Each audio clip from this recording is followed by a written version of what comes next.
I said it after the game again last week. I love our the way we're playing, the toughness, the effort, the guys' mental approach to it. Obviously when you put 4 in a row together, the thing that we preach a lot, right, is good football teams get better from week to week. It's not just trying to get to a plateau. We don't feel like we're where we need to be yet. Our guys don't feel that way, so we're, every single day coming to work trying to get to that next step, and I think that's what you need to do going through, especially our schedule, the league schedule. It's only going to get harder from here, so love the way our guys are playing. I think yesterday when we went back and watched the film from the Wayne game, the players even understand exactly what the coaches are trying to tell them in terms of what we got to get cleaned up and, where we're hurting ourselves and so on and so forth. So the guys have been very attentive to that part of it. And, I think the guys are buying into the approach of needing to get better. Nobody's patting each other on the back, and we're not where we need to be yet. Yeah, I mean, I just, it starts with the effort first and foremost. I think Coach Russman is doing a great job with getting the most out of those guys. At the same time, I think there's a better understanding from all 5 of them in terms of what we're trying to do on whatever scheme we're trying to run.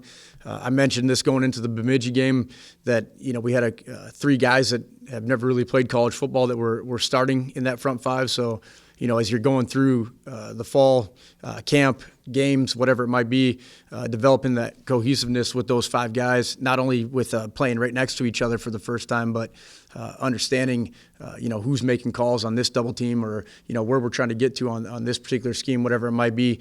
As much as we talk about the tailbacks needing reps, making guys miss, or the Q needing to be better with his eyes and pass progression, the guys up front need reps with, everything that's going on, especially with the bodies that we're seeing now, all the games that these teams play, and they're big, they're fast, they're strong, and then you add on movements and so on and so forth. It's not an easy thing to do. So that takes repetition, and the guys have bought into that, and we're consistently getting better up front. Again, I would put them in the same category as everybody else in terms of we're not where we want to be yet, but at the same time, they've got a lot of pride in getting that part fixed, and have done a nice job since week 1 to where we are right now.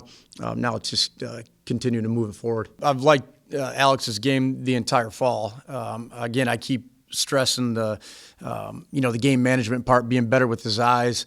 I thought he did a better job of that on Saturday. Even watching it back, I felt like in terms of where he was with his progression, was in a much better spot than he was the first 4 weeks. So that part is coming.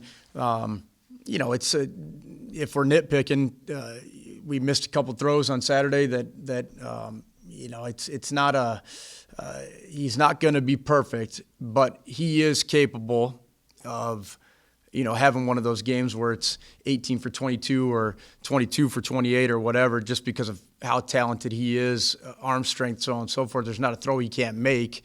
At the same time, it's the things that we harp on every single day in practice. Sometimes his feet let him down, or he's not in a rhythm with his drop, whatever it might be with where he wants to go with the ball. So the consistency of getting his feet to be on the same timing as his head still needs work. But he's every single week we've played, his percentages and where the football's going, he's been very efficient with that part of it. So there's not a whole lot that I can sit there on a Monday and nitpick at, but being the competitive guy he is and the guy that wants to be coached, until we get to that spot where we're damn near perfect, then we're going to keep coaching him that way. Yeah, it's not anything that has to do with the way Alex Freeze is playing. AB is too talented to stand on the sideline for an entire fall. So, I think you're seeing it more and more in college football. There's more systems that have 2 Qs now.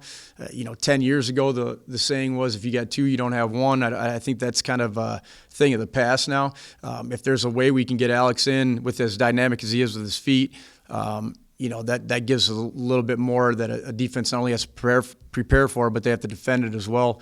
And, it's a way to get him involved and get a little bit more speed, athleticism on the field at times, to where they have to account for all 11 rather than just 10. Obviously, Alex does a nice job with his feet as well, Freeze.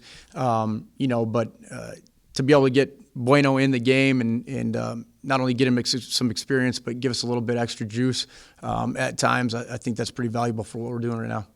Yeah, I feel like our defense has been consistent, all fall. I think the one outlier, obviously, week 2, that's a thing of the past. But where we're getting better on that side of it from, looking at it from the offensive side of the football, talking with our defensive staff and our kids is I feel like our pressures are having more effect now than they maybe did in week 1 or 2. We're cleaner with what we're doing up front.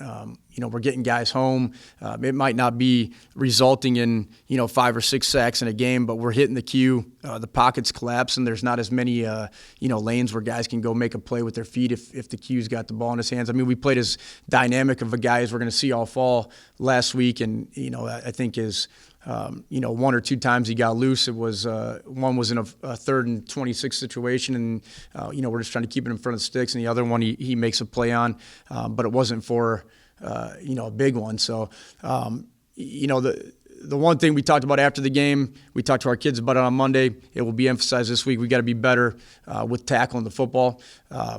We went back and charted it all, and they had 181 yards rushing last week, and 117 of it was after contact. So we've got to be better, getting the ball to the ground when we get those opportunities.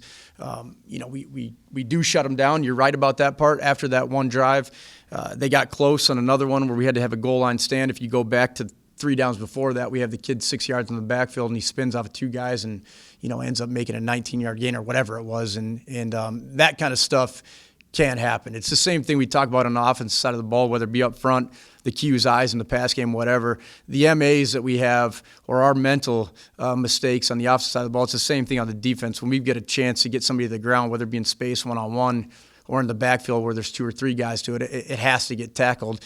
We're going to see guys that are athletic, sometimes more athletic than we are, the rest of the fall now, and when we get opportunities for a negative play or to keep somebody off the chains, and we've got to be able to make those plays. Absolutely, and watching it back, it's a whole defensive play. The kid wanted to throw the out route to the number 1 receiver at that point, Sam Ahern, undercuts it, and if he would have thrown it, it probably ends up being 6. He's got to pull it back down, and then the pressure gets home. So it all plays off of each other. It doesn't matter what side of the football we're talking about. All 11 have to be where they need to be and when they're supposed to be there for everything to be executed. So that particular play, the back end was where it needed to be, and then obviously the box gets home, and we scored 2 points out of it. So the whole deal was good, though. Everything. They're athletic. I give them a lot of credit in the last couple of years with what Coach McCune and their staff has done in the portal. In a hurry, they went from being the new team in the league to getting bodies that look like GV and Ferris have, and ultimately it shows. Right, they've been the number 2 or 3 team in the league the last couple of years, and they're talented. They're athletic. They're deep. They're another team that we're going to see coming in here that is bringing 4 at a time on the D-line. They play a bunch in the secondary. Weapons all over the place on offense, and so we're gonna have our hands full. It's no different than playing anybody else at the top of the league. They've got all the talent in the world, and that's what you deal with in this league. So we are gonna have to be clean. Some of the stuff I talked about after the game last week, drive killing MAs on the offensive side of the football, not tackling on defense, they'll expose us if we don't take care of those things this weekend. Anytime we can play at home, it's good. I mean, not only for our guys going through a normal routine and being in front of our home crowd, but the teams that we play in our league make that trip once a year, maybe once every 2 years. Whereas when we go on the road, it's one of 5 or 6 trips. It's not a huge deal to us. You'd like to think that a team coming from 9 hours away that trip has a little bit of wear on them. At the same time, the last couple of times they came up here, it didn't look like the drive affected them too much. So I don't put a whole lot into that. I love being at home for the reasons that I mentioned, being at home in front of our crowd and normal routine, but I don't anticipate that it's going to affect them too much.